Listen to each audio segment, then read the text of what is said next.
প্রিয় দর্শক, স্বাগত জানাচ্ছি সারাদিনের সংবাদে প্রতিদিনের আয়োজন রাত 11টার শীর্ষ সংবাদে। সারা বিশ্বের গুরুত্বপূর্ণ সব সংবাদের শিরোনাম জেনে নিন শুরুতেই। বিতর্কিতদের বাদ দিয়ে উপদেষ্টা পরিষদ পুনর্গঠনের দাবি বিএনপির। 19 উপদেষ্টার সাথে ডক্টর ইউনূসের রুদ্ধদ্বার বৈঠক, পদত্যাগ করছে না প্রধান উপদেষ্টা, বললেন পরিকল্পনা উপদেষ্টা। অন্যদিকে রবিবার প্রধান উপদেষ্টার সাথে সর্বদলীয় বৈঠক। ঈদে আসছে নতুন টাকা, থাকছে না কোনো ব্যক্তির ছবি। লন্ডনে শেখ হাসিনার ঘনিষ্ঠদের 90 মিলিয়ন পাউন্ডের সম্পত্তি জব্দ। মে মাসে সাগরে ডুবে 427 রোহিঙ্গা মৃত্যু, জাতিসংঘ। উপদেষ্টা আসিফ ও মাহফুজের সঙ্গে এনসিপির সম্পর্ক নেই, মন্তব্য নাহিদের। অন্যদিকে দুই উপদেষ্টা প্রসঙ্গে চরম মিথ্যা বলেছেন নাহিদ, বললেন রাশেদ খান। সাংবাদিক মুন্নী সাহার স্বার্থ সংশ্লিষ্ট 35টি ব্যাংক হিসেব অবরুদ্ধ। কাজের সন্ধানে দিল্লিতে গিয়ে আটক 24 বাংলাদেশিকে ফেরত দিল বিএসএফ। পারমাণবিক শক্তি বাড়াতে 4টি নির্বাহী আদেশে সই করলেন ট্রাম্প।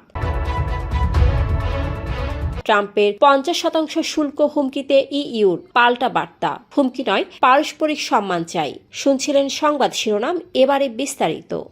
ফ্যাশন ব্র্যান্ড মানে আর্ট।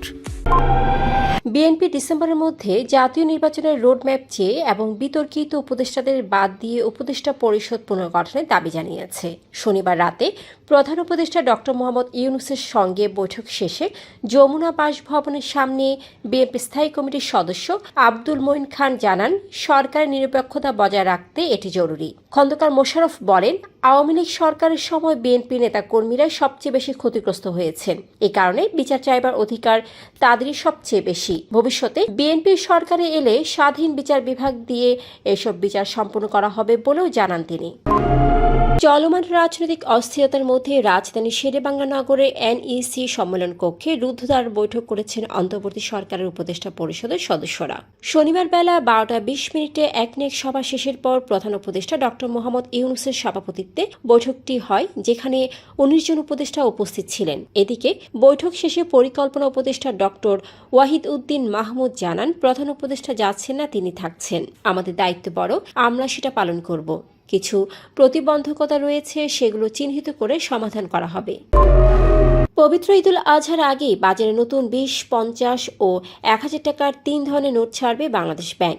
এসব নোটে কোনো ব্যক্তির ছবি না থেকে থাকবে প্রাকৃতিক দৃশ্য, ঐতিহ্যবাহী স্থাপনা ও প্রাণীর ছবি। শনিবার রাজধানীর আগারগাঁওয়ে পিকেএসএফ এর এক অনুষ্ঠানে এ তথ্য জানান বাংলাদেশ ব্যাংকের গভর্নর আহসান এইচ মনসুর। তিনি বলেন, টাকা ছাপানোর কাজ শুরু হয়ে গেছে, ঈদের আগেই নতুন নোট বাজারে আসবে। যুক্তরাজ্যের ন্যাশনাল ক্রাইম এজেন্সি লন্ডনে প্রায় 90 মিলিয়ন পাউন্ড মূল্যের 9টি বিলাসবহুল সম্পত্তি জব্দের আদেশ পেয়েছে। এর মধ্যে রয়েছে সাবেক প্রধানমন্ত্রী শেখ হাসিনার উপদেষ্টা সালমান এফ রহমানের ছেলে শায়ান এফ রহমানের 2টি সম্পত্তি। ব্রিটিশ সংবাদ মাধ্যম দ্য গার্ডিয়ান জানায়, বাংলাদেশের ক্ষমতাচ্যুত সরকারের সঙ্গে যুক্ত সম্পদের খোঁজে এনসিএ এই পদক্ষেপ নেয়। যুক্তরাজ্যে এই তদন্তে বাংলাদেশকে সহায়তা দেওয়ার চাপ বাড়ছিল। মিয়ানমার উপকূলের 9 ও 10 মে 2টি নৌকাডুবির ঘটনায় অন্তত 427 রোহিঙ্গা মুসলিমের মৃত্যু হতে পারে বলে আশঙ্কা করছে জাতিসংঘ। শুক্রবার দেওয়া এক বিবৃতিতে ইউএনএইচসিআর জানায়, তথ্যটি নিশ্চিত হলে এটি চলতি বছরের সবচেয়ে প্রাণঘাতী রোহিঙ্গা সংশ্লিষ্ট সাগর দুর্ঘটনা। সংস্থাটি জানায়, ঘটনাগুলোর প্রকৃত পরিস্থিতি জানতে তদন্ত চলছে এবং তারা গভীরভাবে উদ্বিগ্ন। জাতীয় নাগরিক পার্টির আহ্বায়ক নাহিদ ইসলাম বলেছেন, অন্তর্বর্তী সরকারের 2 ছাত্র উপদেষ্টা আসিফ ও মাহফুজের সঙ্গে এনসিপির কোনো সম্পর্ক নেই। তারা যদি রাজনীতি ও নির্বাচন করতে চান, তবে সরকার থেকে বের হয়ে নিজ সিদ্ধান্ত নেবেন। শনিবার রাজধানীর বাংলা মোটরে এক সংবাদ সম্মেলনে তিনি এসব বলেন। এদিকে গণ অধিকার পরিষদের সাধারণ সম্পাদক রাশেদ খান এক ফেসবুক পোস্টে দাবি করেন, 2 উপদেষ্টা প্রসঙ্গে নাহিদ ইসলাম আজ মিথ্যা বলেছেন। তার দলের সদস্যরাও জানেন নাহিদের বক্তব্য অসত্য। তিনি বলেন, 2 ছাত্র উপদেষ্টার সঙ্গে এনসিপির শতভাগ সম্পর্ক রয়েছে। সাংবাদিক মুন্নী সাহা, তার স্বামী কবির হোসেন তাপস ও তাদের সংশ্লিষ্ট প্রতিষ্ঠানের 35টি ব্যাংক হিসেব ফ্রিজ করেছে সিআইডি। এসব অ্যাকাউন্টে মোট 18,16,53,739 টাকা রয়েছে। আদালতের 5 মের আদেশ অনুযায়ী এই ব্যবস্থা নেওয়া হয়। সিআইডির সংবাদ বিজ্ঞপ্তিতে বলা হয়, মুন্নী সাহা ও তার স্বামী সাংবাদিকতার পেশার অপব্যবহার করে প্রতারণা ও চাঁদাবাজির মাধ্যমে অবৈধ অর্থ উপার্জন করতেন এবং তা বিভিন্ন অ্যাকাউন্টে লেনদেন করতেন। মানি লন্ডারিং প্রতিরোধ বিধিমালা 2019 অনুযায়ী ফাইন্যান্সিয়াল ক্রাইম ইউনিট অনুসন্ধান শুরু করেছে। কুড়িগ্রামে ফুলবাড়ী উপজেলার বালাতারি সীমান্তে বিএসএফ এর হাতে আটক 24 বাংলাদেশি নারী, পুরুষ ও শিশুকে বিজিবি ফেরত এনেছে। শুক্রবার রাত 1টার দিকে 932 নম্বর সীমান্ত পিলারের পাশে বিজিবি বিএসএফ পতাকা বৈঠকের মাধ্যমে তাদের হস্তান্তর করা হয়। আটকরা কাজের সন্ধানে দিল্লি গিয়েছিলেন এবং ফেরার সময় বিএসএফ আটক করে। বৈঠকে বিএসএফ এর নেতৃত্ব দেন ACHL সিমতি, আর বিজিবির পক্ষে ছিলেন 15 বিজিবি ব্যাটালিয়নের উপ অধিনায়ক। যুক্তরাষ্ট্রের পারমাণবিক শক্তি খাতকে উৎসাহিত করতে 23 মে 4টি নির্বাহী আদেশে সই করেছেন প্রেসিডেন্ট ডোনাল্ড ট্রাম্প। এই আদেশে পারমাণবিক বিদ্যুৎ কেন্দ্র নির্মাণের অনুমোদন প্রক্রিয়া সহজ করা, ইউরেনিয়াম খনন ও শোধন কার্যক্রম বাড়ানো এবং আমদানি নির্ভরতা কমানোর উদ্যোগ নেওয়া হয়েছে। হোয়াইট হাউসে ট্রাম্প বলেন, এই পদক্ষেপ যুক্তরাষ্ট্রকে পারমাণবিক শক্তিতে শীর্ষে পৌঁছাবে। যুক্তরাষ্ট্রের সঙ্গে হুমকি নয়, সম্মানের ভিত্তিতে বাণিজ্য চুক্তি চায় ইইউ, এমন মন্তব্য করেছেন ইইউ বাণিজ্য প্রধান মারোস সেফকোভিচ।